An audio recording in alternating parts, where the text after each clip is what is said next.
والدین کا جنازہ کون پڑھائے؟ کیا بیٹا ماں باپ کا جنازہ خود پڑھا سکتا ہے خواہ کوئی عالم موجود ہو یا نہ ہو؟ ضیاء صاحب ملیشیا سے پوچھتے ہیں. جی ہاں بھائی، بیٹا اپنی ماں اور باپ کا جنازہ بالکل پڑھا سکتا ہے، بالکل جائز ہے، باعث برکت ہے. لیکن مسجد کی جو امام ہے نا، جس میں اکثر میت نمازیں پڑھا کرتی تھی زندگی میں، یا آپ پڑھتے ہیں، تو امام کا حق بہرحال پہلے ہے، کیونکہ جس کے پیچھے فرض نماز پڑھی ہو تو بہتر یہی ہے کہ اسی کے پیچھے آپ جنازہ بھی پڑھیں، اس کو اہمیت دینے کے لیے. لیکن اگر بیٹا پڑھا دے تو بھی جائز ہے. جنازے والے گھر میں ہاتھ اٹھا کر دعا کرنا. میت کے گھر پر مروجہ طریقے سے اس کے جنازہ پڑھنے سے پہلے ہاتھ اٹھا کر دعا کرنا کیسا ہے؟ بعض لوگ جنازہ پڑھنے سے پہلے تو نہیں کرتے لیکن بعد میں کرتے ہیں، اس کا کیا حکم ہے؟ نظر محمد کراچی سے. بھائی جنازے کے بعد جو دوبارہ سے دعا مانگی جاتی ہے تو بدعت ہے، اس کا تو کوئی ثبوت نہیں ملتا کہیں بھی. جنازہ تو خود ایک دعا ہے. باقی یہ کہ بعض علاقوں میں ایسا ہوتا ہے کہ جب کوئی مر جاتا ہے تو میت کے جو لواحقین ہیں وہ بیٹھے ہوتے ہیں، لوگ آ کے تعزیت کر کے ہاتھ اٹھا کے دعا مانگتے ہیں. ابھی دعا سے فارغ ہوا ہے، کوئی نیا بندہ آیا، پھر وہ دعائے خیر، پھر وہ شروع ہو گئی، پھر تیسرا آدمی آیا، وہ سب اخپل طریقے سے دعائیں مانگتے ہی رہتے ہیں. اور جو میت کے جو میزبان جو لواحقین ہیں وہ بیچارے تھک جاتے ہیں. ہم نے خود یہ منظر دیکھا ہے، وہ پھر کوئی آئے گا بولے دعائے خیر، وہ پھر ہاتھ اٹھائی، پھر وہ کچھ دعائیں مغفرت کر کے پھر دوبارہ، پھر ایک دم بندہ آ گیا، پھر دعا، پھر دعا. تو یہ بدعت عمل ہے، اس کو چھوڑ دینا چاہیے، اس کا کوئی ثبوت نہیں ہے.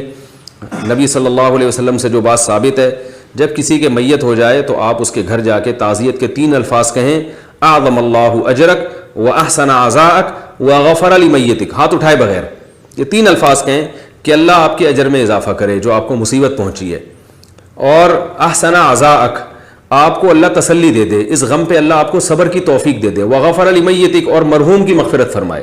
یہ 3 الفاظ آپ انگلش میں کہہ دیں، اردو میں کہہ دیں، پشتو میں کہہ دیں، بنگالی میں کہہ دیں، کسی بھی زبان میں آپ کہہ دیں. 3 قسم کے الفاظ. بھائی جو مصیبت آپ کو پہنچی، ہم دل سے دعا گو ہیں اللہ آپ کو اس پہ صبر عطا فرمائے، اور صبر کے ساتھ ساتھ اللہ اجر بھی دے. مصیبت پہ اجر ملتا ہے، اللہ آپ کو اجر دے، اور اللہ تعالیٰ میت کی مغفرت فرمائے. ہاتھ نیچے کر کے آپ نے 3 دعائیں دینی ہے اور پتلی گلی سے وہاں سے فوراً نکل جائیں.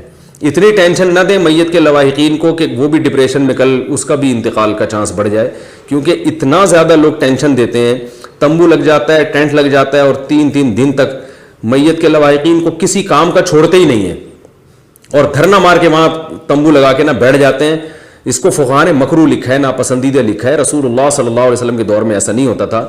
وہ پھر جناب وہ کرسیاں لگا کے بیٹھ جاتے ہیں وہاں دھرنا مار کے، وہ فارغ ترین لوگ ہوتے ہیں، بیٹھ گئے. پھر وہ چائے چل رہی ہے، پانی کا دور چل رہا ہے، قہوے چل رہے ہیں، گٹکے چل رہے ہیں، وہ آ رہے ہیں جا رہے ہیں. 3 دن تک میت کے لواحقین کسی کام کے نہیں رہتے.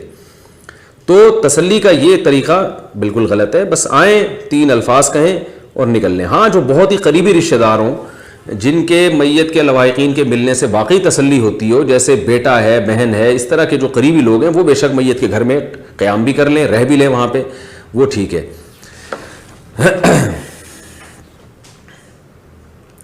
کیا بیوی کے سابقہ بچے کو اپنی ولدیت دے سکتے ہیں؟ ضیاء صاحب ملیشیا سے پوچھتے ہیں. اگر کوئی شخص کسی طلاق یافتہ یا بیوہ سے نکاح کرے اور اس